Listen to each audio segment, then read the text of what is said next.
No, takže presunieme sa do takej kaviarne vymyslenej, ktorá sa volá Kaviareň Pravda.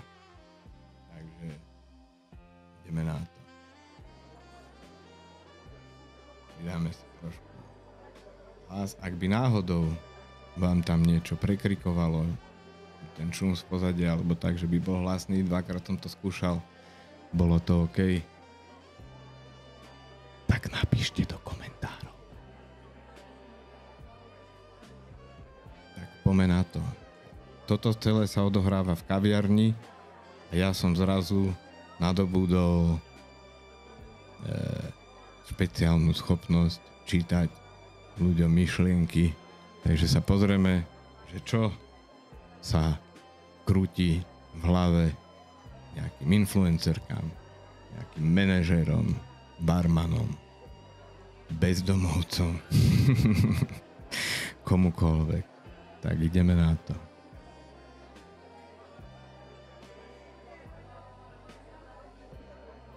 Tvárim sa, že žijem správou, ale potajme zožeriem sladké a nenávidím sa za to. Závidím jej postavu, jej vlasy, jej lajky, všetko, čo hovorí. Všetko je len póza, aby vyzerala lepšie ako ja.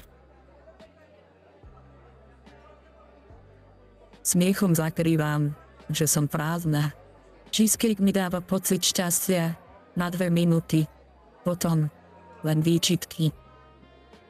Závidím jej sebavedomie a pritom viem, že ona ho nemá. Že sme 2 kamarátky pri jednom stole.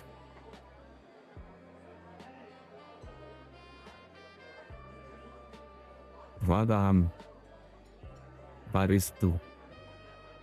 Ale viem, je to na 100%. Vidím každý deň len tie isté ksichty a tie isté kávy. Scrollujem, aby som necítil, že môj život nemá žiadny zmysel. Najviac ma teší, keď zavriem bar a môžem ísť na pivo a na cigo s kolegami, ktorí zatvorili druhé kaviarne a bary.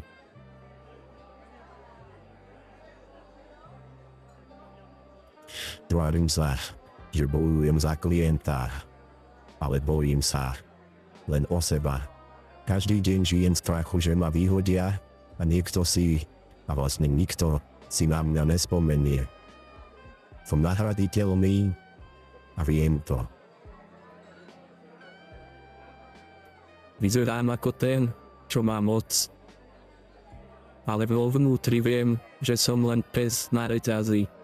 Všetko robím pre bonus, pre čísla na papieri. Pravda je, že by som predal aj vlastnú rodinu, aj vlastnú mamku, keby to znamenalo, že si môžem kúpiť väčšie auto.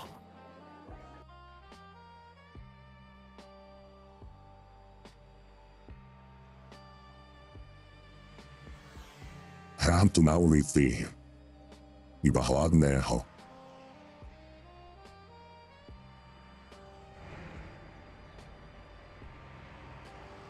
Pardon, musel som sa pozrieť.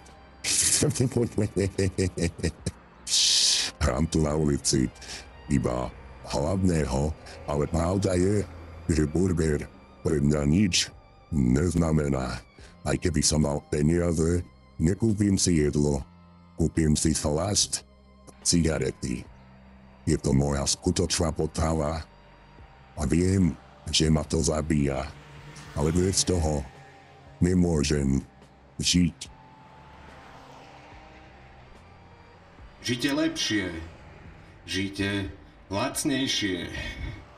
Žite dnes. Som billboard a tvárim sa, že ponúkam šťastie. Pravda? Predávam prázdnotu. Som program, ktorý živí vaše závislosti a moja úloha je udržať vás nespokojných, aby ste kupovali znova a A znova.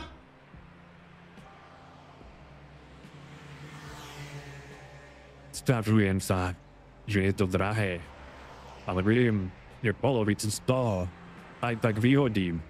Potraviny plné chémie, konzervy, plasty. A ja ich nosím domov, ako by som si kupoval zdravie. Viem, že ma to ničí. Ale musím mať pocit plný pašiek, inak sa cítim prázdny.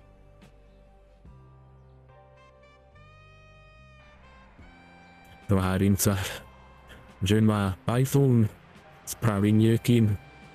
Viem, že aj keď ho budem mať, budem stále loser. Mobil mi nepridá hodnotu, len mi kúpi ilúziu, že niekam patrím. Som nikto a viem to.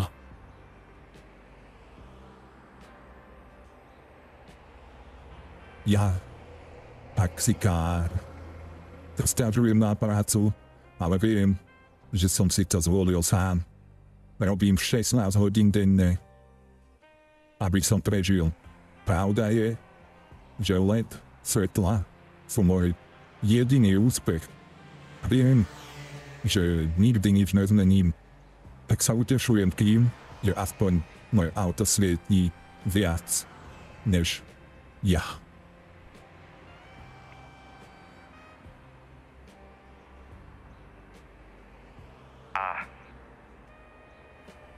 Viete, že aj vidíte všade na okolí, že ľudia hrajú také tie svoje role, ale ich vnútorné hlasy kričia úplne niečo iné. Kričia tú pravdu, smejú sa, ale závidia. Predávajú, ale vedia, že klamú. Nakupujú, ale vedia, že nič nepotrebujú. A aj tí, čo padajú na dno, vedia, že sami si vybrali fľašu namiesto chleba. Tak sa pýtam, kto vlastní tvoju hlavu? A ešte dôležitejšie, kto tam práve teraz býva?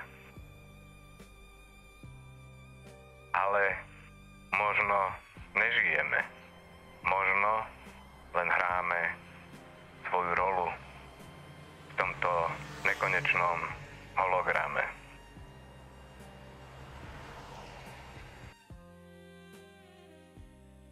Boom.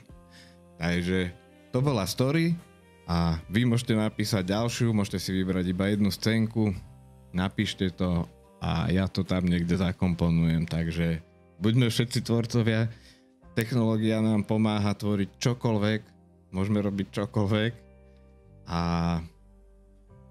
poďme robiť všetci čokoľvek. Ide nová doba, ide nová éra, niektorí sa sťažujete, že neprišli všetky tie zmeny, ale vy ste čo čakali, že teraz bude ráno sek a bude 7 dní tmy? To jedine v Sataníre môže byť 7 dní tmy. Takže postupne príde všetko. Nebojte sa. A ďakujem za vaše smajliky a ideme na ďalšiu časť tejto zábavnej show. A bude to prvá téma, ktorá bude, a dozviete sa za chvíľu. A pozrieme sa na to, že viem, že veľa z vás ľudí neverí, že existuje nejaký Satan alebo niečo podobné. Tak sa pozrieme na niekoho, kto sa stretol s rôznymi vecami a sú to slávne osobnosti, sú do toho zapletené ešte ďalšie osobnosti a postupom si pozrieme všetky osobnosti showbiznisu a neshowbiznisu, ktoré sú zapletené do shapeshifterských záležitostí. Takže ideme na ďalšiu časť. Môžete sa 10 krát nadýchnuť, 10 krát vydýchnuť. Určite to spravím aj ja. Takže ideme. Téma číslo 1.